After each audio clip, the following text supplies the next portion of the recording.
I'm Dr. Kakumani. I'm a pulmonary specialist and I'm specialized in sleep medicine as well. Apnea means quitting breathing. You're stopping your breathing. Sleep apnea means you're doing that while you're sleeping.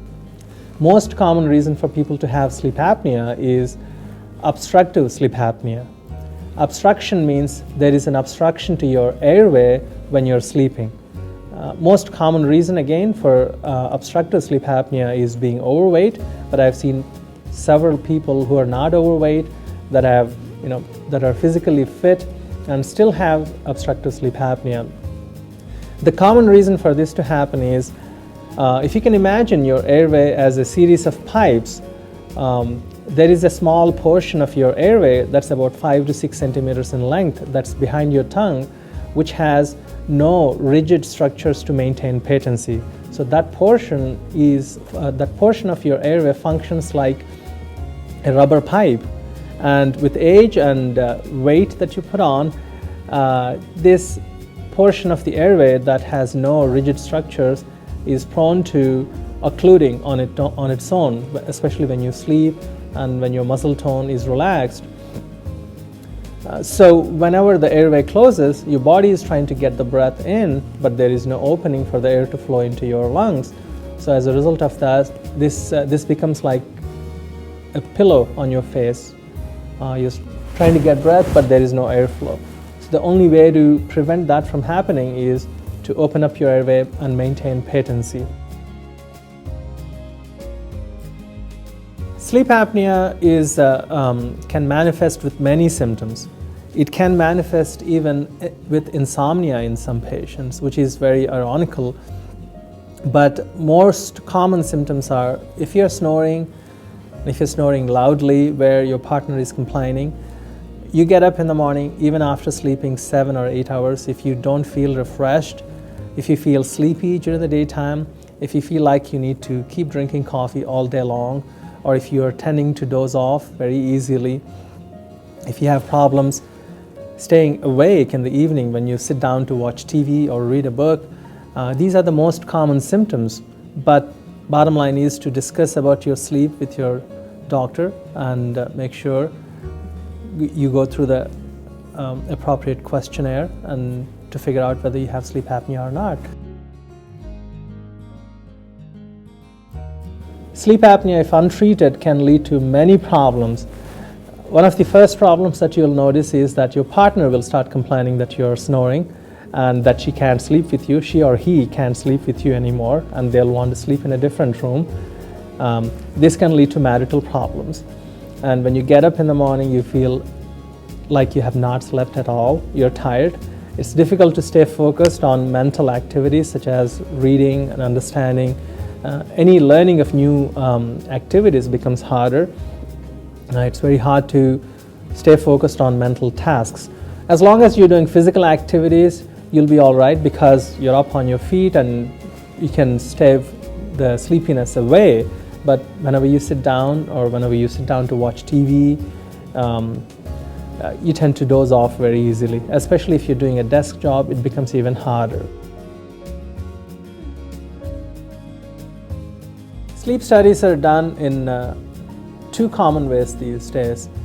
One setting is where you come to the sleep lab and sleep there in the laboratory environment connected to 30 different leads, monitoring your EEG, your eye movements, your chin movements, your teeth grinding, your airflow, respiratory pattern, how hard you're breathing, EKG, oxygen saturations, leg movements, 30 different things.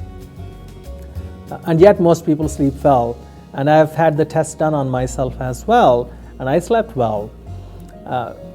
So this is the laboratory testing. This is the ideal test. This has a very high sensitivity in diagnosing sleep apnea, and a lot of times if you're proven to have sleep apnea within the first half of the sleep study, we start the CPAP titration study. We show you how to use the CPAP and put it on and find the right setting that works for you. This is one setting. And the other setting is where you do the sleep study at your own home environment.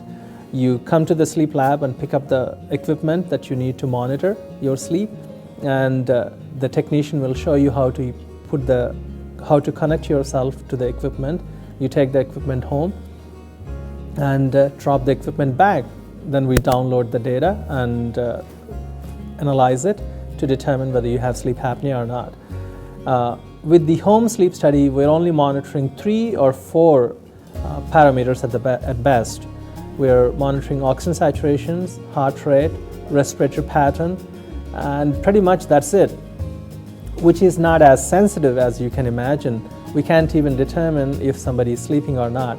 But for somebody that doesn't have any health problems, has aversion to coming to the sleep lab, this is an alternative, and sometimes the first step in doing a more thorough test at a later time. Some insurance companies are mandating that we do a home sleep study first and then determine if they need a laboratory testing or not. So after the sleep study is done, we analyze the data and first of all determine if your sleep is normal or abnormal. The next thing we determine is whether you have sleep apnea or not. So if you prove to have sleep apnea, then we go on to determining whether it is mild, moderate, or severe. We all tend to quit breathing a couple of times a night. That is normal, that's not abnormal.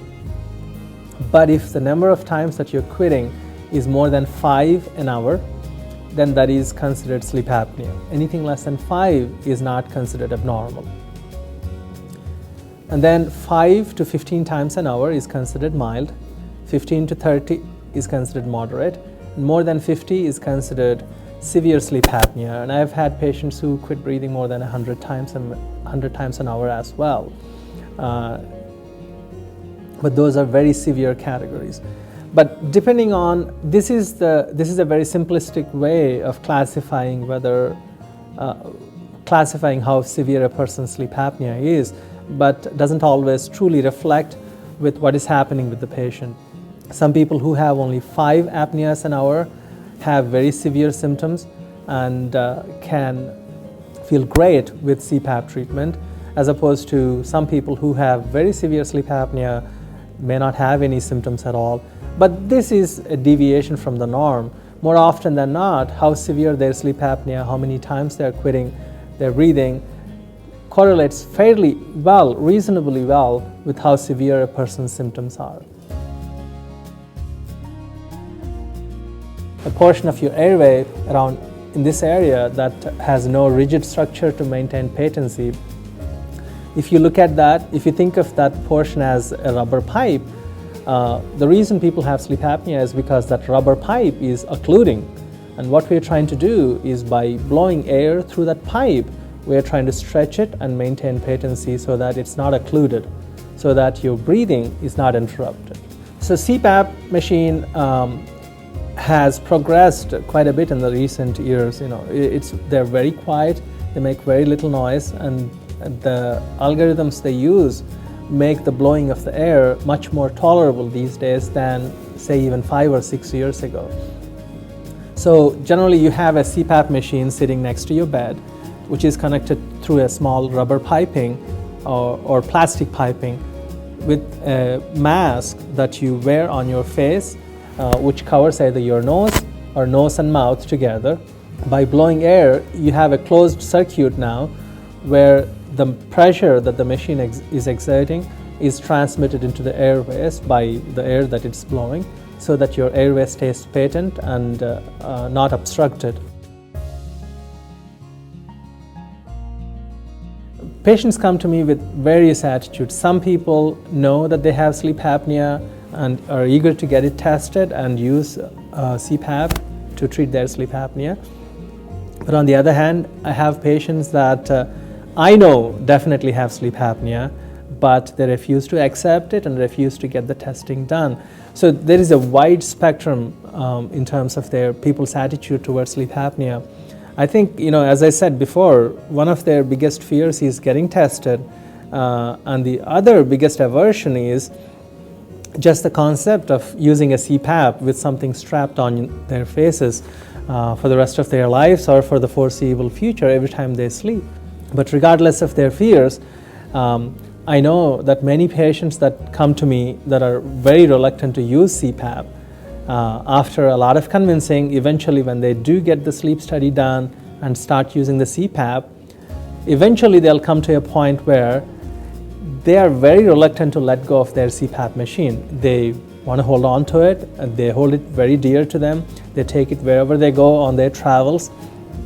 And when I joke with them that I can't give them the CPAP anymore, they turn to me and said, I have to fight with them to take their CPAP away. So, give it a try. It's just like green eggs and ham. Without trying, you will never know whether you'll tolerate it or like it or feel better with it. Without trying, you'll never know if you're going to feel better or not.